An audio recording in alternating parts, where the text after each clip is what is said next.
much. I'm really enjoying this conversation and being in this conversation in this room. But there's definitely something pulling for me in the notion that our passions are something we have to bring back into attunement. And the broadest part of that question is really how could they also be really important disruptive forces that lead us to something that might become transformation. I think I really have learned to trust my objections and my intemperate behavior.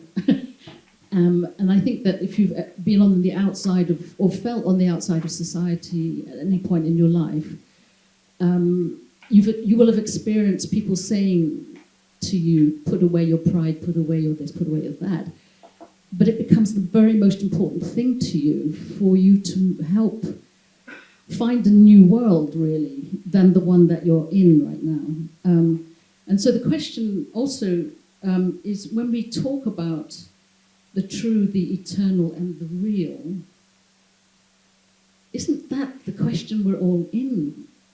And don't we actually have to thank the internet, technology, our connectedness, the wildness of this current moment as somehow helping us to move away from something that is settled, attuned, or any sense that there is a real order that is good for us, because we sort of have to get beyond that now, do we not, and come to a new idea of order as human beings, connected with each other, locally, globally, with our multiple, manifestations of being human.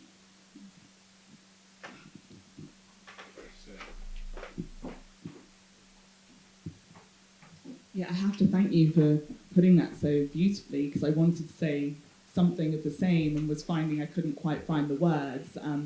I'm noticing my own passions bubbling over in this moment, and it's coming with a call for wildness in this kind of move to, there's something that feels taming in some of the language we're using here, and actually what my instinct is at the moment is calling for a listening to our desires and our passions and using those to expand the field of possibility. I'm curious about this idea that there is something in our soul that is tending to wildness, that is moving towards discordancy, that's moving towards a chaos in the breaking, in the saying, no, not this, we want to make something new. And I worry that in overly tending to, I don't know, imagining like kind of a musical mixing desk and that we're trying to turn down our passion so everything feels harmonious, that actually what my soul is calling for is a rave that is discordant and wild and possibly very inharmonious, but that in doing that, that expands the field of possibility. And I don't know what my question is, but it feels a counter to this idea of controlling passions. I actually want more passion. Could I take those together?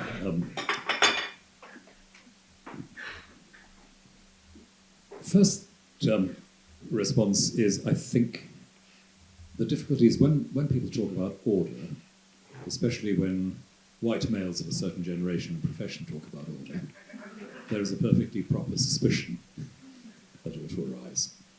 And I acknowledge that.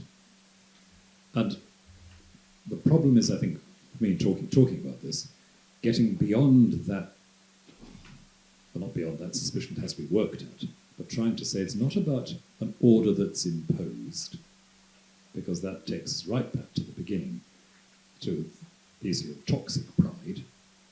It's about the order that we discover in our relation and our response. That's why I started with those words.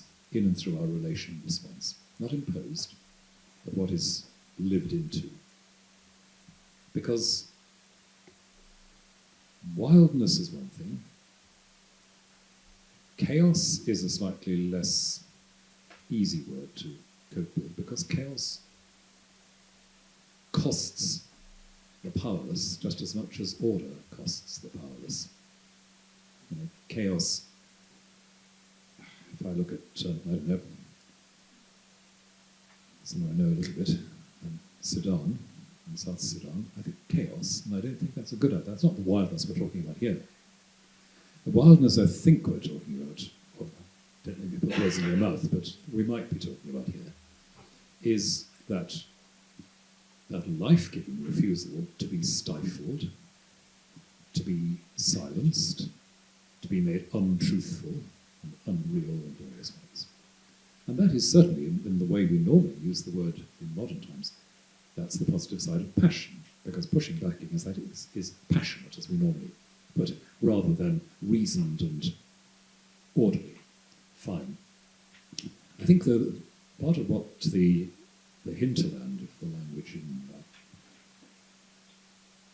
the tradition I'm talking about assumes is that the way these passions work, as analysed here, is that they are the things that make us passive rather than creative. These are ways of being at the mercy of circumstances in ways we shouldn't be.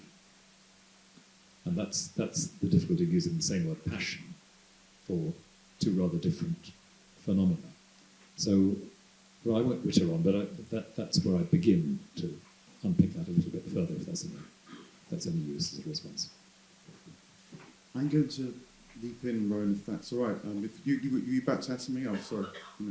It's past. We're opening things up, so there's a moment of frustration because the hands start to grow, but it is the beginning of our time together. There are discoveries beginning now. Lunch is available until 2:30. Go to the marquee and get it when you're ready. But let's thank Rowan Williams for beginning our weekend together so brilliantly.